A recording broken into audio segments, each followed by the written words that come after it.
Welcome to the Courage to Live podcast. My name is Josh Bitsko. I'm a retired police captain out of Las Vegas with 24 years of experience.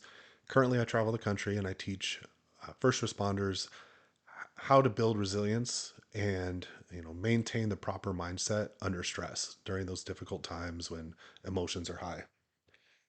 Today, we're going to talk about courage. And if you have read some of my blogs or looked at my social media posts, you'll see that I talk about how to be courageous in those difficult moments a lot. But today we're going to talk about a different kind of courage. And it was one that I didn't possess for a very long time in my life.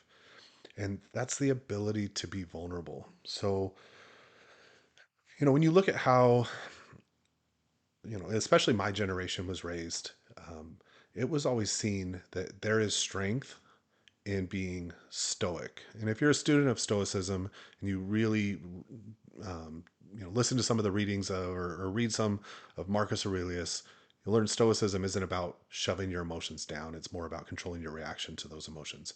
But there is this warped sense of stoicism is I just shove everything down and I don't feel.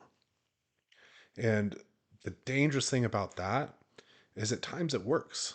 So, when you're young and you see something traumatic and it, may not be the end of the world thing, but like, as a cop, you go on a fatal car accident and you see a dead body or maybe multiple dead bodies. And, you handle the call and then you're not going to talk about it. You're not going to talk about how it affected you. You're not going to talk about how it bothered you. And you kind of shove that down. What's scary about that is it works. But over the course of a career, or when it just becomes too much, all of those traumas and all of those things that you saw, they start to, for lack of a better term, leak out. And so the type of courage I'm going to talk about today is the courage to be vulnerable, the courage to feel the hard emotions and do the hard things, to start processing what you've been through. And I know, I do call upon the law enforcement experience quite a bit in these podcasts. But again, we all experience trauma. Maybe if you're a patrol cop and you're just going to call after call after call, you're probably going to experience and see things that normal people don't see day to day. But everybody will experience traumatic incidents in their life as they age and grow up, and whether it's a loss of a loved one or something bad or traumatic happening to you, whether it's a crime or a car accident or an injury, even like failures in life. And we all lose, so it happens to everybody. And I just think it's not just for law enforcement, but for humans, it's natural to avoid the hard and avoid feeling those hard emotions.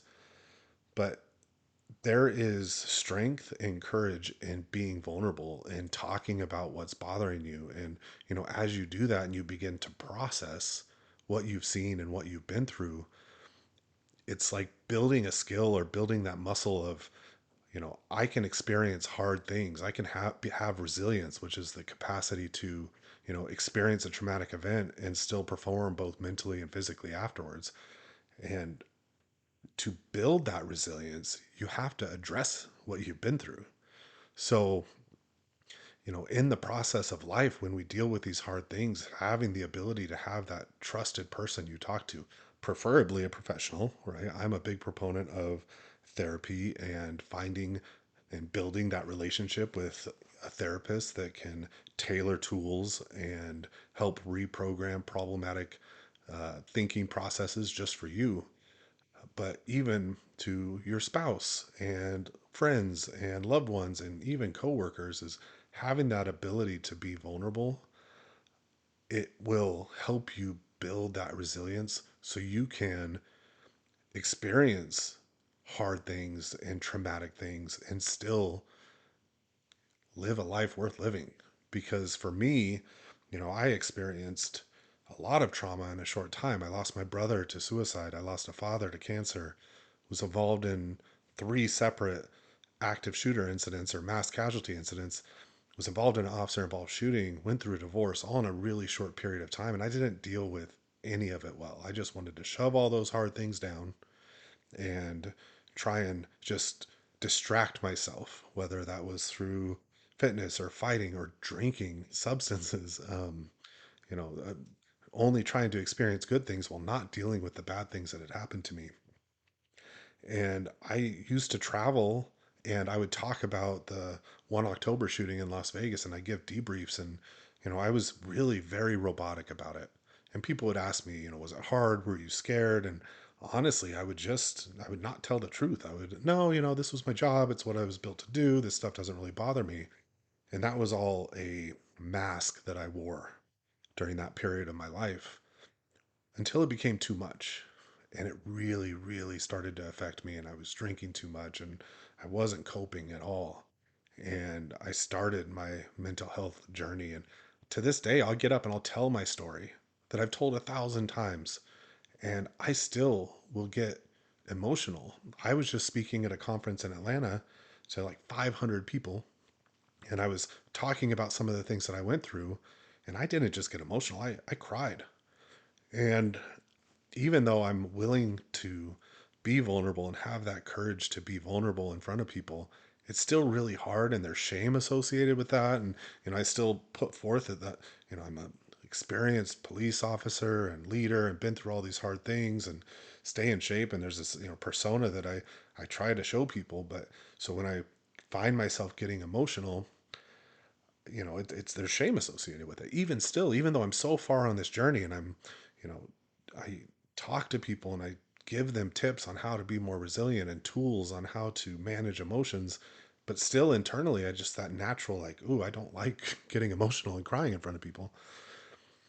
So then when I got down off stage after speaking, I had so many people come up to me and like hug me and tell me, thank you so much for sharing your story. Thank you for being vulnerable and brave. And they would share their stories with me and learning that having the courage to be vulnerable, especially in front of people and even more in front of like strangers you don't know, what it does is it gives other people permission also to feel. So you can not only have that courage to be vulnerable and process the hard things that you've been through, but you can turn those things into a positive for the people around you because they see this person is willing to share and be emotional and be in touch with themselves enough to, you know, help other people. They feel that now they can do that.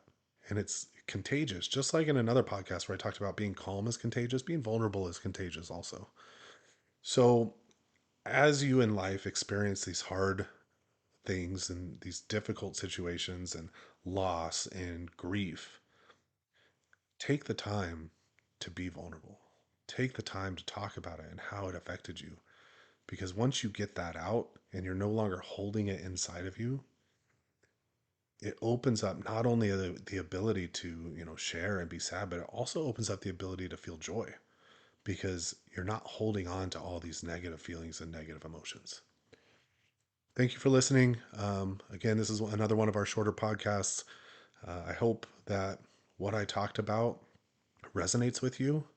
And if it did, subscribe to our podcast or leave a review. So thank you for taking the time to listen today. And I hope you have a great day.